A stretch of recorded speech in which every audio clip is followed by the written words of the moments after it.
Stay tuned to Comic Insider and the Gulf Coast CW from everything upcoming on the Crisis on Infinite Earths. Like and subscribe. We'll see you in the multiverse.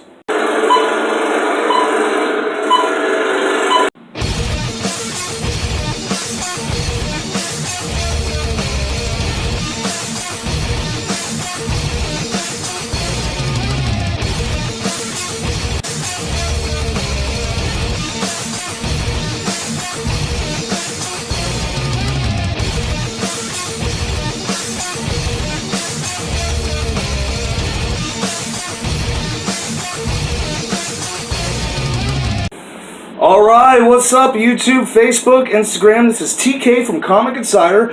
I'm here with my buddy Hunter, and we're going to be talking to you a little bit tonight about the Crisis on Infinite Earths, Part 1. We're going to talk to you about some of the cast that was there, some of the, clips, some of the cameos. I mean, this was some cool stuff, right, buddy? Best crossover beginning I've had in a long time. Oh, yeah, and there's, to this magnitude and level, there's not been, anything done like this for television. I mean, of course, Marvel did this, but I mean, this is going to be. And they've done things like this, but Marvel nothing on this scale. Their other crossovers have been great, but nothing compared to the scope and scale of this new one coming out. Right, Kevin Conroy. Hours. They got Burt Ward came back for this for a cameo. That was the best cameo ever. Oh man, the Earth '89. What'd you think about that one? I mean, the Michael Keaton one. Yeah, that was cool. I mean, that reporter, as soon as you see that, it looks like that actor, hasn't really changed a bit on look-wise.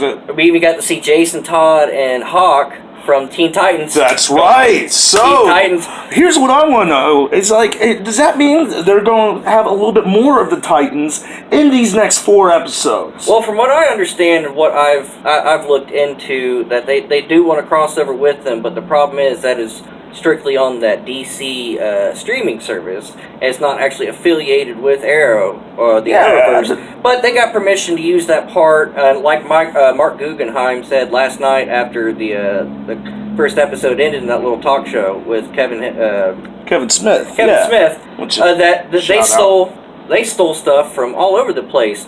The Marlon Brando speech from the original Christopher Reeve Superman, when Superman and Lois were sending off Baby John into space.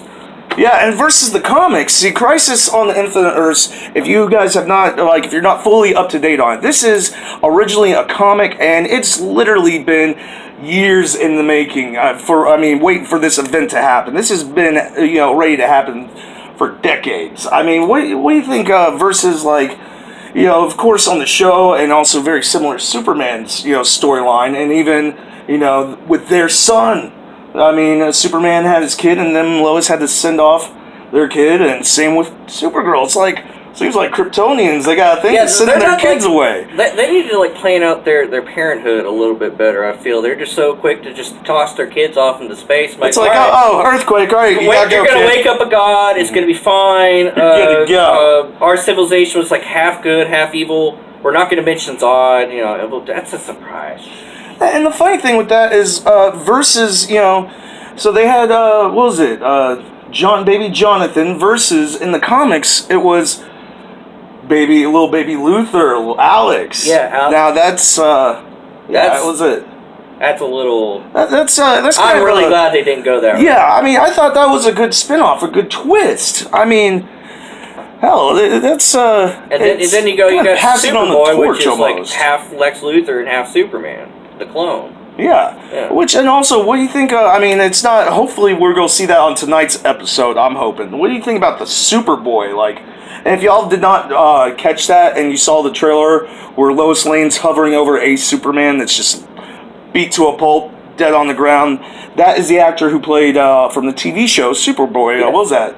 1990s, late 80s, early 90s. Yeah, it was before the great adventures of Lois and Clark. And they had 2 different actual actors play Superboy. They had one actor for 1 season, I believe, and then they had some contract issues, and then they replaced them. I think that show had about 4 seasons. Yeah, about 4. I think they did one guy, and then 3 with another. Yeah, I might be off by seasons a little bit. Yeah, but I mean, that's some pretty crazy stuff. I mean, it just kind of makes me think, what are we going to see later on tonight? when we watch part 2. I'm hoping that we finally get to see my boy Tom Welling picking up the role of Soups.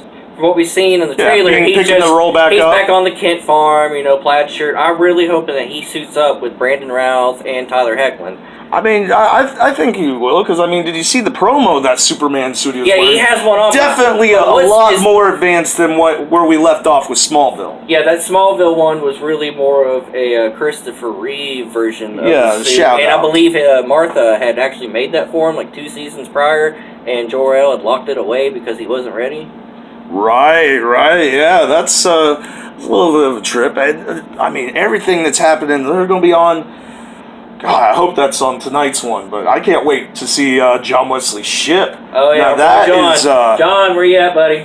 What's going on, bud? So, yes, that's going to be great. I mean, because they showed in the trailer his suit, like the emblem is kind of a promo, but that doesn't mean that he's going to end up dying in Crisis. I've heard Jay Garrick is supposed to play like somewhat of a role in this, but when we last saw him, I hope he's now using a crutch. His speed powers have kind of depleted, and his age is finally catching up to him.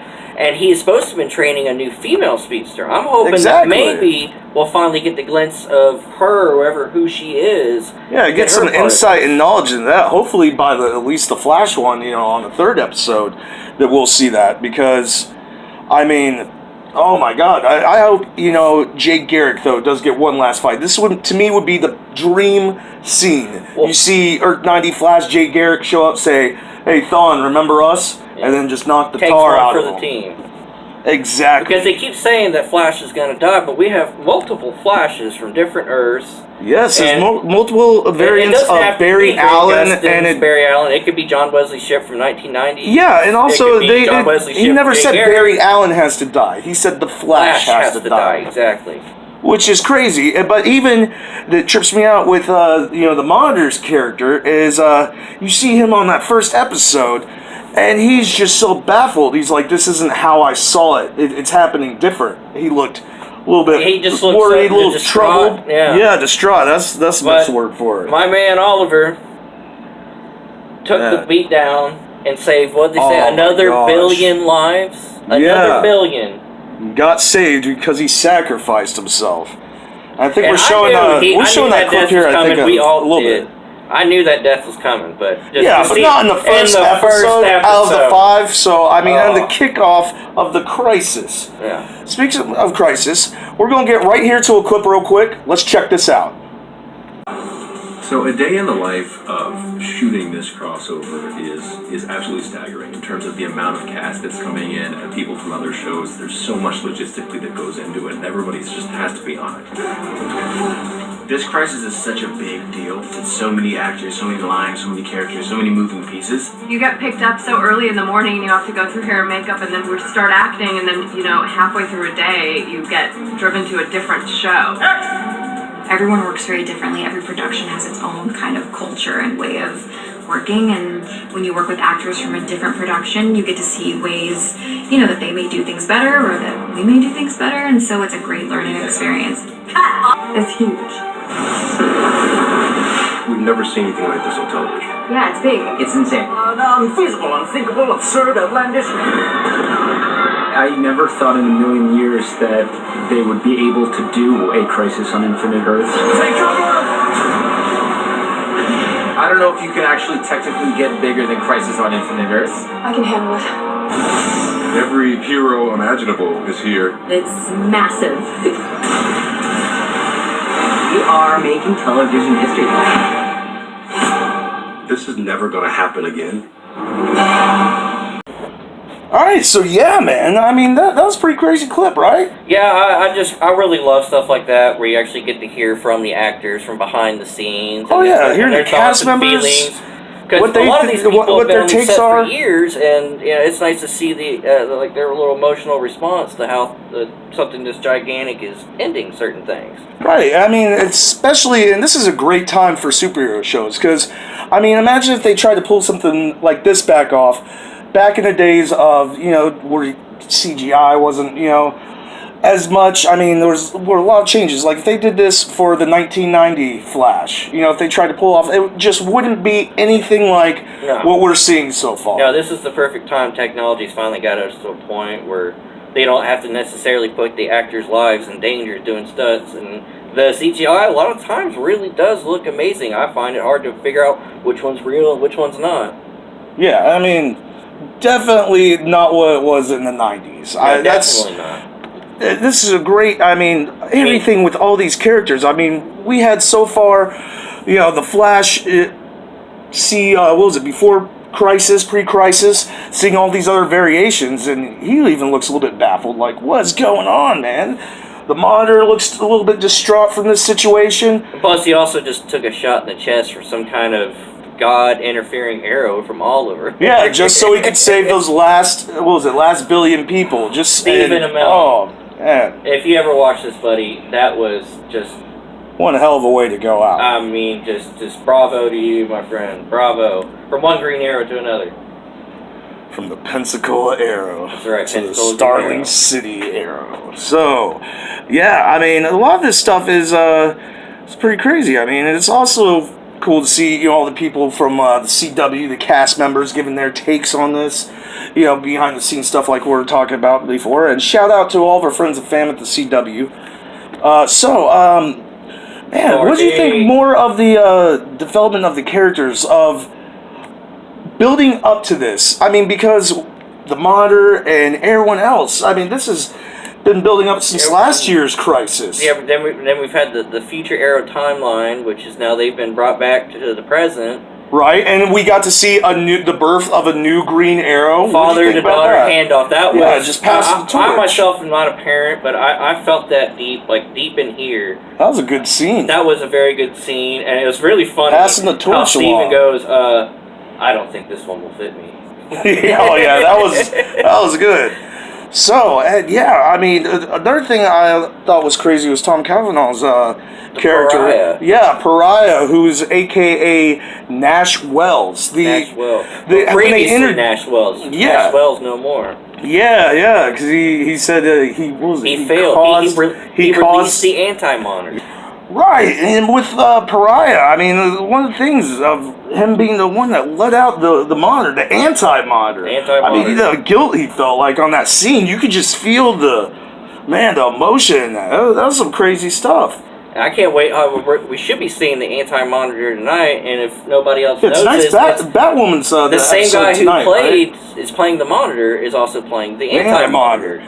That's gotta be, so crazy. I think we got an interview sometime next year with that actor. I'm gonna ask him, the gravity of playing such a character like that. Yeah. I mean, that's a big responsibility coming in, especially as a new character to these shows, and then have to also turn around and play the bad guy too. That's gotta be takes some skill to do that. Of course, it's not like we haven't seen this before. What was the Crisis on Earth X? Oliver had to play his normal self, and then Nazi general version. And then also, what was it, Elseworlds? He had to play himself as Barry, as Barry Gustin's character. So, and also with Tom Cavanaugh, all the Wells, the different Wells throughout the multiverse he plays. I mean, I still want to see more the Council of Wells the Grey. the Council of Wells. I hope they have to bring them into somewhere in this Crisis. That would be kind of fun. So, Comic Insider, like and subscribe. Check this out. We're going to go check out right now part 2 of the Crisis on Infinite Earths. Then we're going to get back to you. And, like and subscribe. Share these videos.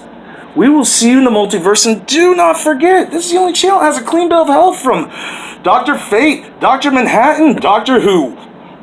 Gotta run. Hey, what's up, everybody? This is Ming Chen from AMC's Comic Book Men. And you should like, subscribe, watch, then tell all your other friends to like and subscribe Comic Insider.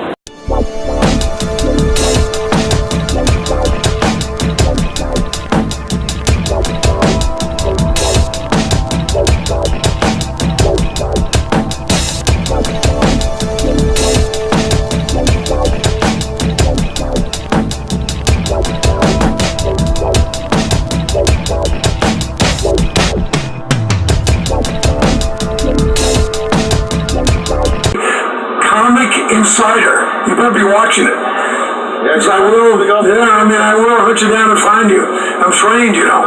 You better be watching. Comic Insider.